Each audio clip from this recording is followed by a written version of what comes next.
എല്ലാവർക്കും നമസ്കാരം. ഇന്ന് നമ്മൾ മഹാത്മാഗാന്ധി ദേശീയ ഗ്രാമീണ തൊഴിലുറപ്പ് പദ്ധതിയിലെ പ്രവർത്തികൾക്കിടയിൽ തൊഴിലാളികൾക്ക് സംഭവിക്കുന്ന അപകടം, ചികിത്സാ ചെലവ്, എക്സ്ഗ്രേഷ്യോ മുതലായവ എങ്ങനെ ലഭ്യമാകുമെന്നതിനെക്കുറിച്ചും അതിന് നമ്മൾ എന്തെല്ലാം നടപടിക്രമങ്ങൾ സ്വീകരിക്കണം എന്നതിനെക്കുറിച്ചുമുള്ള വീഡിയോയുമായിട്ടാണ് വന്നിരിക്കുന്നത്. എല്ലാവരും ഈ വീഡിയോ മുഴുവനായിട്ട് കാണണം, എങ്കിൽ മാത്രമേ ഇതിൻ്റെ എല്ലാ കാര്യങ്ങളും നിങ്ങൾക്ക് മനസ്സിലാകുകയുള്ളൂ. ആർക്കൊക്കെ എന്തിനെല്ലാം ലഭിക്കുമെന്നുള്ളത്, അതായത് ആദ്യമായിട്ട് തൊഴിലിടങ്ങളിൽ അപകടം സംഭവിച്ചു കഴിഞ്ഞാൽ അതോടൊപ്പം തന്നെ അപകടവുമായി ബന്ധപ്പെട്ട തുടർ ചികിത്സ, അപകടത്തെ തുടർന്നുണ്ടാകുന്ന മരണം, അതുപോലെ സ്ഥിരമായ അംഗവൈകല്യം, MGNREGS ആക്ടിലെ 25, 26, 27, 28 ഖണ്ഡികകൾ പ്രകാരമാണ് ഇത്തരത്തിലുള്ള ആനുകൂല്യങ്ങൾ ലഭ്യമാകുന്നത്. എന്താണ് പ്രവൃത്തി സ്ഥലത്തെ അപകടം? ഒരു തൊഴിലാളിക്ക് പ്രവൃത്തിയുടെ ഭാഗമായി അപകടം സംഭവിച്ചാൽ ഗ്രാമപഞ്ചായത്തിൻ്റെ ഉത്തരവാദിത്തത്തിൽ സൗജന്യ ആശുപത്രി ചികിത്സ ലഭ്യമാക്കേണ്ടതുണ്ട്. പ്രവൃത്തി സമയത്ത് മൃഗങ്ങൾ,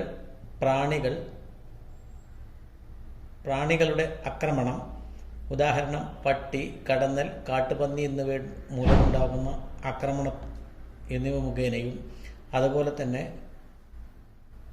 കുട്ടികൾക്ക് സംഭവിക്കുന്ന അപകടം ഗ്രാമപഞ്ചായത്തിൻ്റെ ഉത്തരവാദിത്തത്തിൽ സൗജന്യ ആശുപത്രി ചികിത്സ ലഭ്യമാകും.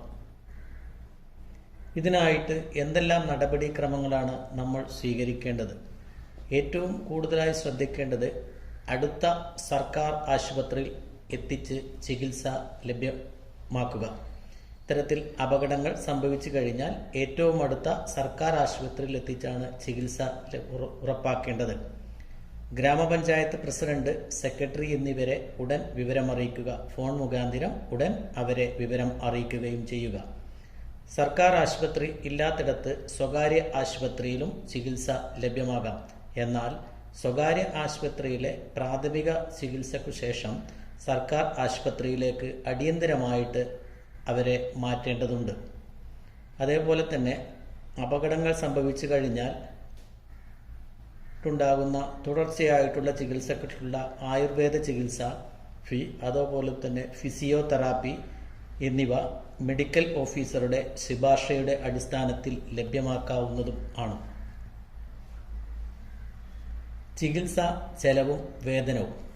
ഇനി ഇങ്ങനെ അപകടത്തിൽപ്പെട്ട തൊഴിലാളികൾക്ക് അല്ലെങ്കിൽ കുട്ടികൾക്ക് എന്തെല്ലാം ചികിത്സാ ചെലവുകളുമാണ് ലഭ്യമാകുന്നത്, എങ്ങനെയാണ് അവരുടെ വേതനം ലഭ്യമാകുന്നത് എന്നുള്ള കാര്യങ്ങൾ. ഒന്ന്, അപകടത്തിൽപ്പെടുന്ന ഒരു തൊഴിലാളികൾക്ക് അല്ലെങ്കിൽ കുട്ടിക്ക് അവർക്ക് ലഭ്യമാകുന്ന ആവശ്യമായ മരുന്നിൻ്റെ വില ലഭ്യമാകും. അതോടൊപ്പം തന്നെ സർജറി ആവശ്യമായിട്ടുള്ള ചെലവുകൾ ലഭ്യമാകും.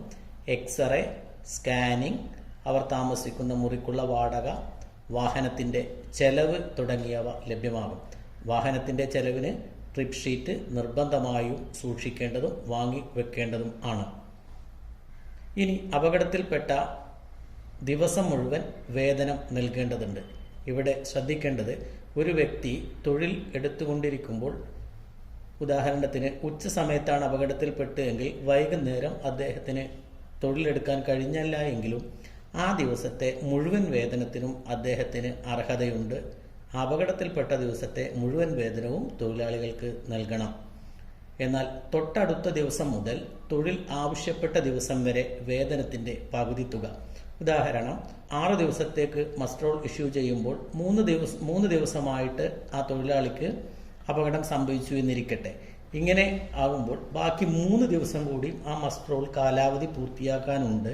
ഇങ്ങനെ ആ മസ്റ്ററോൾ കാലാവധി പൂർത്തിയാക്കുന്നതുവരെ ബാക്കി വരുന്ന 3 ദിവസത്തെ വേതനവും അവർക്ക് പകുതി തുക, നിലവിൽ നമ്മുടെ തൊഴിലുറപ്പിലെ കൂലിയുടെ പകുതി തുകയാണ് ലഭ്യമാക്കുകയും ചെയ്യേണ്ടത്. ഇനി മരണം, അതുപോലെ തന്നെ സ്ഥായിയായിട്ടുള്ള അംഗവൈകല്യം, അതായത് സ്ഥിരമായിട്ടുള്ള വൈകല്യം സംഭവിക്കുക തുടങ്ങിയ സംഭവിച്ചു കഴിഞ്ഞാൽ അപകട മരണം അതേപോലെ കുഴഞ്ഞു വീഴൽ, ഹൃദയാഘാതം, സ്ഥായിയായ വൈകല്യം എന്നിവ സംഭവിക്കുന്ന പക്ഷം നമുക്ക് ഈ ആനുകൂല്യങ്ങൾ ലഭ്യമാകും. ആർക്കാണ് ലഭ്യമാകുക?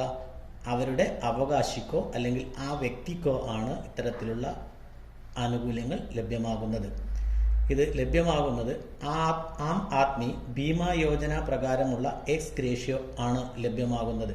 നിലവിൽ ഈ പദ്ധതി പ്രകാരം മരണത്തിന് 75,000 രൂപയാണ് നൽകി വരുന്നത്. അംഗവൈകല്യത്തിന് 30,000 രൂപയും.